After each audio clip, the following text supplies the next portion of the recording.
Welcome to the debut of Little Paula Horrors on YouTube. I am Little Paul, and yeah, this is Little Paula Horrors, my channel. Thank you for visiting. This channel itself is dedicated to horror movies, to the horror genre, and to individuals who appreciate and love horror movies as much as I do. And on top of that, for individuals who might not have ever thought that horror movies could be a genre that they could enjoy, hopefully this will influence you guys to go out and watch the movies that I talk about. So let's get started. Today I'd like to talk to you about one of my all-time favorite horror movies from the 1980s. This movie is a vampire movie. This movie is about a young man who is about to graduate from high school, and he's a horror movie buff. And he realizes that living next door to him is a real life vampire. But that's not the only intriguing thing about this movie. He needs to also convince the people that he knows, such as his friends and family, that there is an actual real life vampire that lives next door to him. And that is the beauty of the movie Fright Night. Yes, Fright Night is the movie that I'm talking to you about today. And Fright Night itself came out to rave reviews. It was released on August 2nd, 1985, and it stars Chris Sarandon as Jerry Dandridge. You have William Ragsdale as Charlie Brewster. You have Amanda Bierce as Amy Peterson. Then you have Stephen Jeffries as Ed Thompson, and the late, great Roddy McDowall, who plays Peter Vincent, the great vampire killer. So this movie was actually...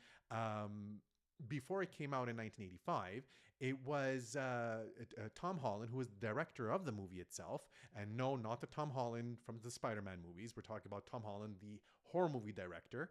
He actually thought about this storyline back in 1984, and then put pen to paper. And then on August 2nd, 1985, released the great horror movie called Fright Night. So Fright Night itself takes you through a whole roller coaster of emotions.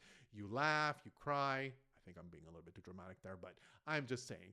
You laugh, yes. You don't cry, but it does scare you. And on top of that, the script is very solid. The acting is amazing. And the special effects just add to the movie magic itself as well. So the movie itself was produced on $10 million. And the budget for it was $10 million, but it actually had a return of about $28 million. Now that's back in 1985. In today's standards, that would be a budget of $27 to $28 million, but a yield of $71 million in return. So we're talking about a good reception. It did make money. It actually, it made more than half of what it cost to make the movie itself. And it actually resonated, and a lot of people enjoyed watching the movie too. So the script itself is very solid. The acting is great. And on top of that, you have what I enjoy also as well is the atmosphere of the movie. The atmosphere of the movie is accentuated with the colors of which are being used. So at the beginning of the movie, or during the daytime of the movie, it's the environment itself is very, very calm and tranquil. The colors are very, just plain, very, nothing is very much accentuated with regards to the environment. But at night, we have an accentuation of the reds, the blues, and the shadows themselves. As you see on the green screen in back of me, blue is something that is used very much, and you need to watch the movie to see to know what I'm talking about. But with these colors, they basically, and with the music itself and the score itself of the music, enhance the terror, enhance the frights of the movie. And but also, when you add on top of that the humor of the movie, it all mixes and blends in very well. So the movie itself also spawned a slew of comic books, 27 in 1988, and on top of that, in 1988, came out with a horror movie type video game for the Amiga console. And the Amiga console was a computer back in the 80s.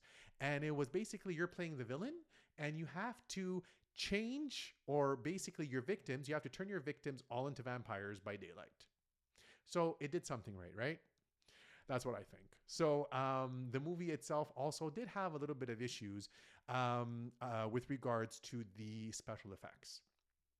Now, in today's movies, we have CGI, and CGI is basically, everything is computer generated, or a lot of the special effects are computer generated. But back in the 80s, you didn't have computer generated special effects. You had animatronics.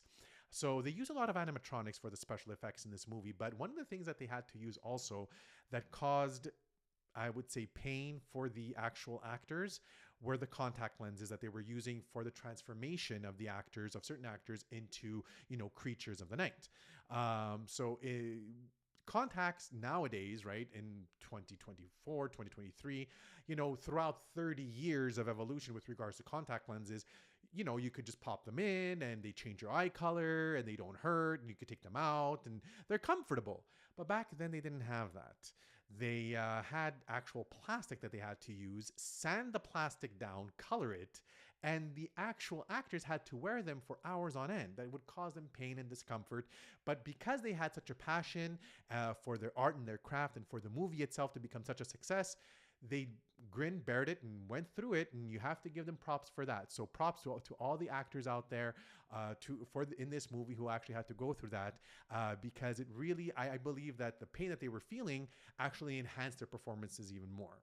So with that being said, the movie itself, great acting with regards to even whatever pain they were going through for the special effects.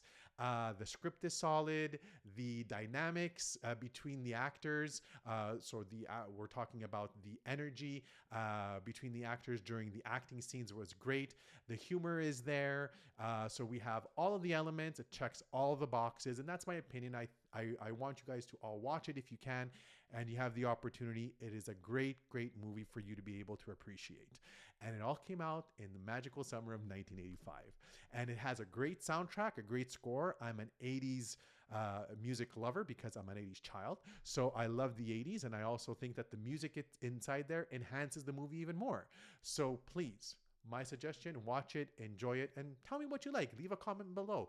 Like, subscribe, share the channel with someone else, and also see if there are other individuals who maybe never thought about this movie, who are people who are horror movie buffs, and see what they say and see if they like it as well. And for individuals who never even thought about the horror movie genre, let's see what they think about this too. So leave a like, like, subscribe, leave a comment below. Did you like it? Did you not like it? Have you watched it? Did you not watch it? Whatever you feel, leave a comment below.